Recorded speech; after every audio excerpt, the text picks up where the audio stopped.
Lahat ng masamang espiritu na nananirahan dito, tinatawag ko kayo sa isang katawan lang na tao na ito. Magsipasok na kayo kung gusto niyo na lang makipag-usap sa akin.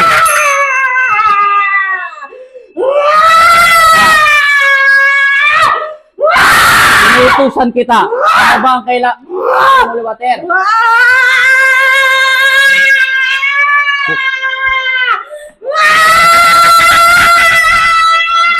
Ano?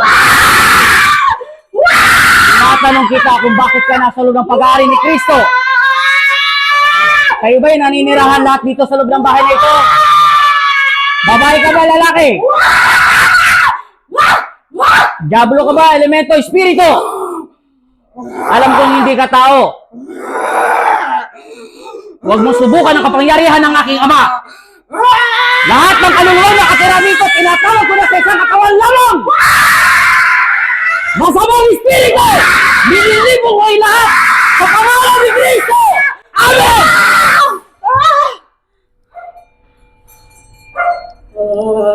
Ikaw, babaeng nakatira sa loob ng kwarto nila, pinapahintulutan kitang pumasok sa katawan ng babae nito bilang instrumento ng Panginoon Kristo.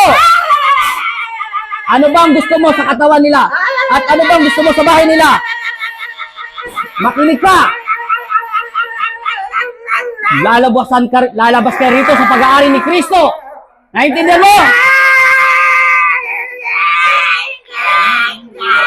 Ilang taon na kayo nakatira dito? Matagal na?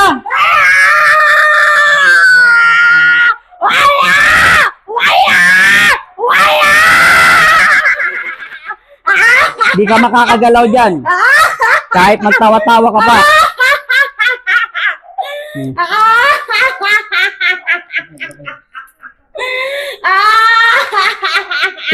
Kayo ang pumili. Lahat ng masamang espiritu na nakatira sa loob ng bahay nito ay tinatawag ko na kayo upang lipunin kayo ng masama, upang lipunin kayo ng kabayaban at pag-ibig ni Jesucristo. Ito na yung huli nyo tawa lahat. Sa pangalan ni Kristo, labas! Wala na sila. Salamat, Lord. Ano pangalan niya? Angel. Bago mo pera kasi asawa mo, kaya hindi ko magulpi. Tinawag ko na lahat sa katawan niya. 1, 2, 3, 4, 5, 6. Mga 6 sila lahat eh. Yung pangalan ng anak mo yung baby. Ano pangalan niya? O anong pangalan ng anak mong babae? Shandy po. Anong pangalan mo? Angeline. Anong pangalan ng nanay mo? Angelita. Ayun. O ilan kayo magkakapatid? 9. O yun lang yun. Sabi mo 3 beses na in Jesus name. Jesus name. Ipakawala mo lang yung galit ng puso mo. Yung ilabas mo lang kahit ngayon. Bawasan mo. Kasi hindi na siya ordinary. Ibig sabihin, puno na siya ng galit ang puso mo. Kailangan mo talagang tanggapin yun para maging matatag ka. Naiintindihan mo na?